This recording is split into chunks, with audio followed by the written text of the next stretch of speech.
Wally Jones. His instrument is probably the most recognizable in the world. In the late 70s, he was one of the hottest studio musicians on the scene. Thanks to the recent popularity of Latin and salsa music, he is hot again. But as I found out, Wally Jones is pushing the musical envelope every time he picks up his instrument.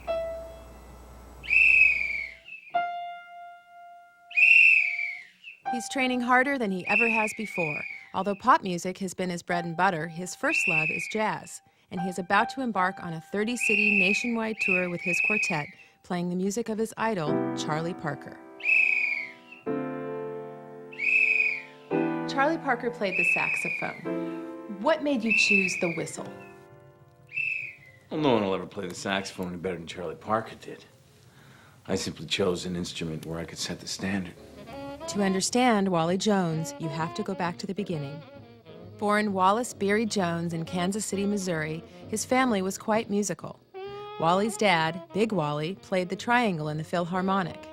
Although not as glamorous, but just as rewarding, Wally's mother played the bass drum in the Salvation Army Band. Wally didn't show much interest in music early on. But a schoolyard thug named Richie Alicata recalls the day at the handball courts of Harry S. Truman Elementary that everything changed. I remember that day. I just polished off little Johnny Streswick. He had a killer serve.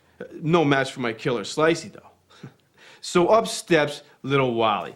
And we start playing, and I hit another killer Slicey, but it just dies on him. It's beautiful, except it nicks the line.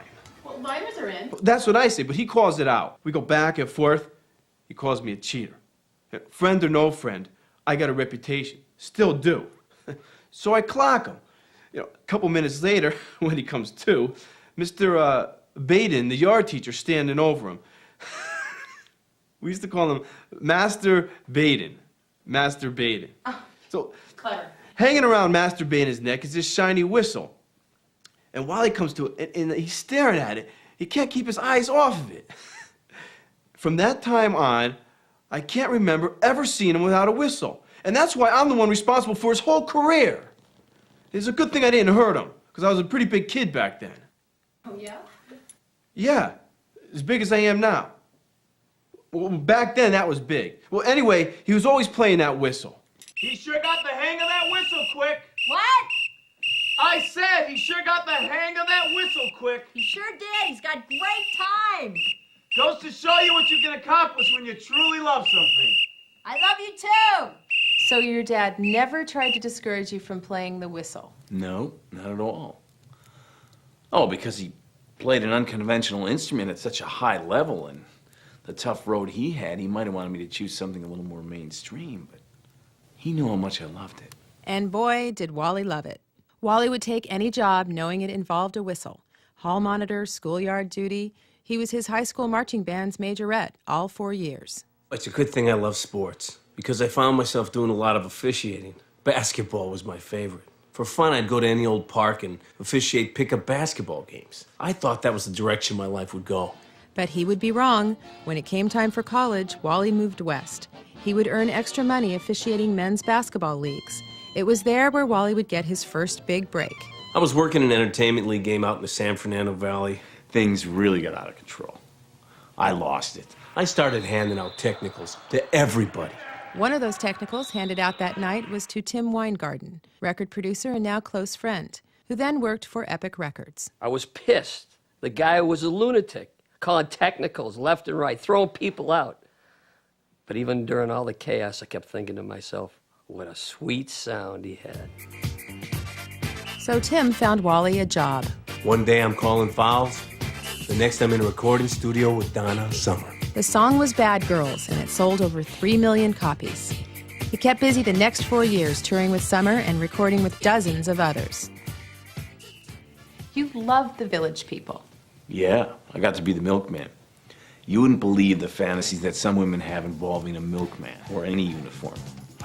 Funny thing is, though, I never saw these guys take advantage of the well of young girls. They were complete gentlemen. But Wally did take advantage, one in particular, his wife of 11 years, Sydney. Well, he had his wild years, and he was ready to settle down. I think he was tired of the road. We had a little boy, and he was missing him grow up. He used to love to put Little Bird to bed at night with his version of Over the Rainbow.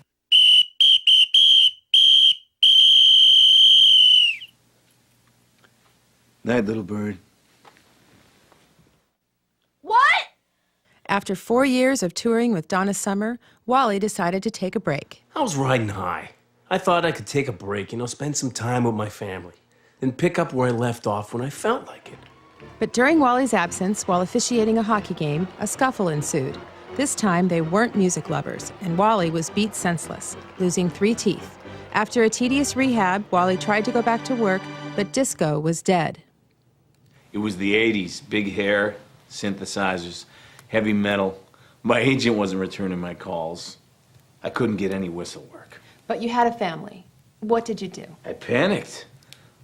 I took any odd job I could find. What kind of odd jobs? Oh, gosh, you name it. Crossing guard, lifeguard. For 6 months, I worked on a lunch truck whose horn was broken.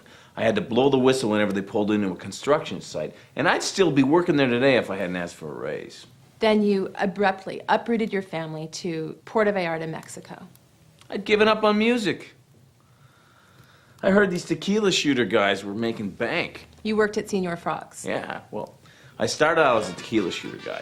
Luckily, I got moved up to margarita guy. You know, with the holster and everything. Are those your whistles? Yeah, those are my performance whistles. Here, have a look. Oh. Hey, can you hold that a second?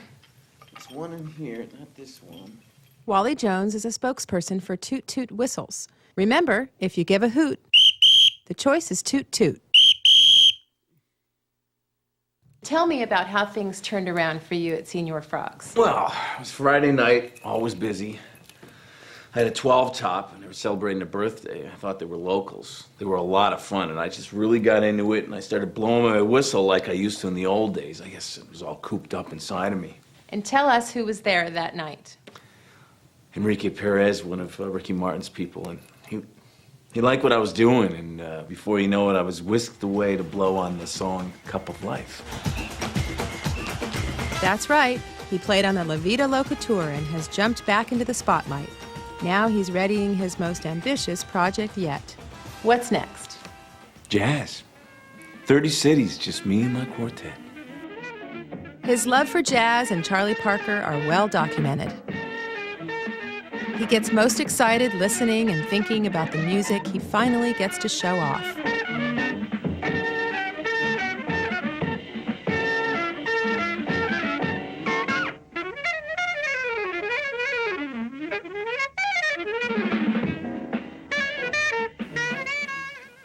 Now that's how music can be. I can't wait to see the looks on people's faces when I come out playing that. I found Wally Jones to be a delightful man, driven by his dream of being an original. We were there that opening night, a night where, if he were alive today, Charlie Parker might have said, "That cat really blows." Ladies and gentlemen, Wally Jones.